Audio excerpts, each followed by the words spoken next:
Que as infrações de trânsito vão pesar ainda mais no bolso do motorista. Os reajustes no valor das multas chegam a 66% a partir do dia 1º de novembro. E quem for pego usando o celular ao volante vai passar a pagar R$ 293,47.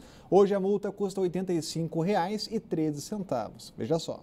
O aumento no valor das multas dividiu opiniões entre os motoristas da cidade. O motorista tem que se policiar, né? Saber os direitos, né? Tem que sentir no bolso para não cometer? Com certeza. Exatamente isso. Eu faço consumo de bebida alcoólica aos finais de semana, né?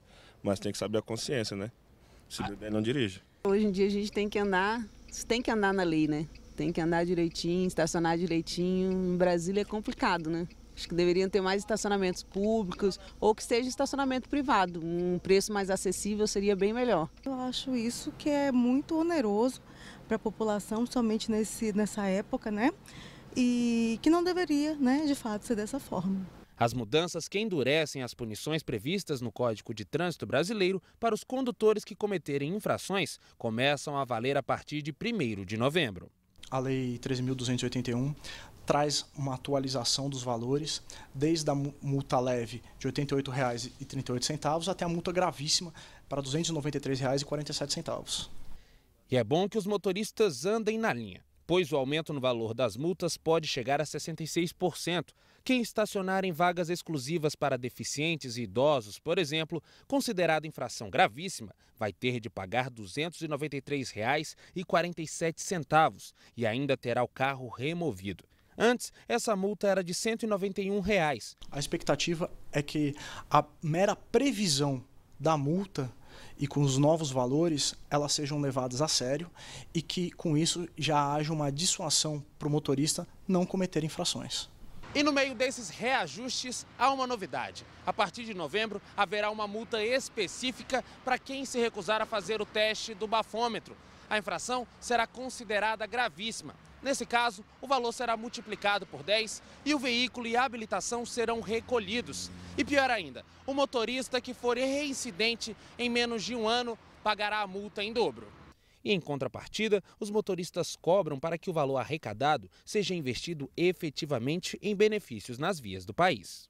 Se for realmente uma multa quando a pessoa infringe a lei, aí tudo bem, mas eles multam por multar. Hoje está tudo despreparado, Detran quer só dinheiro, Polícia Militar quer dinheiro e outra, não arruma as estradas. Você vê o caos aí, ó, não tem saída para lugar nenhum. E a presidente do Supremo Tribunal Federal, ministra Carmen Lúcia, exigiu dos demais poderes respeito ao judiciário. O desabafo vem depois do presidente do Senado, Renan Calheiros, ter chamado o juiz que autorizou a prisão de policiais legislativos de juizeco. Renata Dourado traz mais informações. É uma crise entre poderes, né, Renata? Pois é, o clima ficou tenso entre os dois poderes, né, Rodrigo? Entre a presidente do Supremo e o presidente do Senado. Então vamos contextualizar um pouco. O que foi que aconteceu?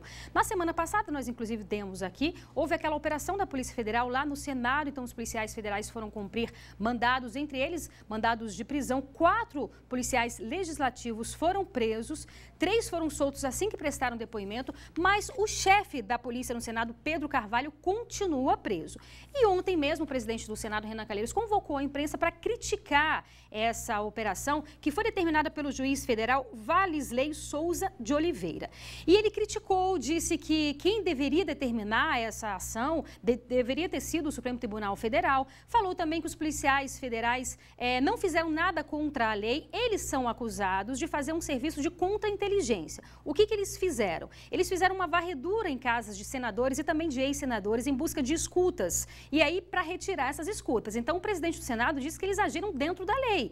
Diz que eles não houve nenhuma regra, né, contrário a nenhuma regra. Eles agiram de acordo com o que determina de fato a lei. E aí, ele chamou esse juiz federal de juizeco. Rodrigo, vamos ouvir. Um juizeco de primeira instância não pode, a qualquer momento, atentar contra um poder. Busca e apreensão no Senado Federal só pode se fazer por decisão do Supremo Tribunal Federal. Pois é, hoje na abertura do Conselho Nacional de Justiça, que também é presidido pela ministra Carmen Lúcia, ela deu recados, mas não citou nome. Disse, por exemplo, que quem destratar qualquer juiz estaria destratando ela também. Falou que os poderes devem buscar harmonia em benefício do cidadão. Ressaltou que o judiciário trata com respeito os demais poderes e que qualquer questionamento às decisões devem ser feitos por meio de recursos aos próprios tribunais. Ou seja, não gostou efetivamente do que o presidente do Senado falou. Ela foi bem dura, falou muito mais coisa aí, mandou muitos recados, como a gente disse, sem citar nome, mas aí você percebe que houve realmente essa rixa aí, né? Ela não gostou realmente do que ele falou. Vamos ver se ele vai falar mais alguma coisa, se vai ficar calado. Vamos ver quais serão os próximos capítulos aí, Rodrigo. Obrigado, Renata. Acompanhando, o clima esquentou, Cláudio Humberto. Pois é, olha, costuma-se dizer que o Poder Legislativo cuida do futuro, o Poder Executivo do presente e o Poder Judiciário do passado. É exatamente o passado que temem esses políticos que reagem à ação de órgãos de investigação, como o Ministério Público Federal, como a Polícia Federal, e também temem a ação da Justiça. É intolerável que o presidente de uma casa legislativa ataque de maneira tão baixa o Poder Judiciário. Porque quando ele chama um juiz de primeira instância de juizeco, ele está chamando todos os demais juízes de primeira instância do mesmo modo, está tratando do mesmo modo. A reação do senador é uma reação de quem está contra aqueles que tiveram a ousadia de investigar suas excelências senadores da República. Ele próprio, réu, o presidente do Senado, em uma dezena de processos no Supremo Tribunal Federal, ou pelo menos acusado à espera de ser declarado réu. É uma situação em que exigia mesmo a pronta reação da presidente do Supremo Tribunal Federal e do Conselho Nacional de Justiça, a ministra Carmen Lúcia. Agora, essa reação do presidente do Senado decorre de dois fatores. Um é o pânico mesmo de investigado e o outro fator é uma esperteza. Dessa maneira, digamos assim, superestimando o fato, ele espera com isso ganhar os votos dos senadores, da maioria do Senado, aparentemente, que resiste ao projeto dele de criar uma lei contra abuso de autoridade que teria o objetivo, segundo seus críticos, de intimidar a Operação Lava Jato. Essa reação do presidente do Senado é, portanto, uma mistura de pânico com a situação pessoal dele, até porque a nova operação pode chegar nele também, e também esperteza de outro lado para tentar impor esse projeto de lei, esse sim, um projeto de lei abusivo no Senado Federal. E a seguir, o Natal chegou mais cedo, pelo menos para o comércio. Boa Cidade, volta já.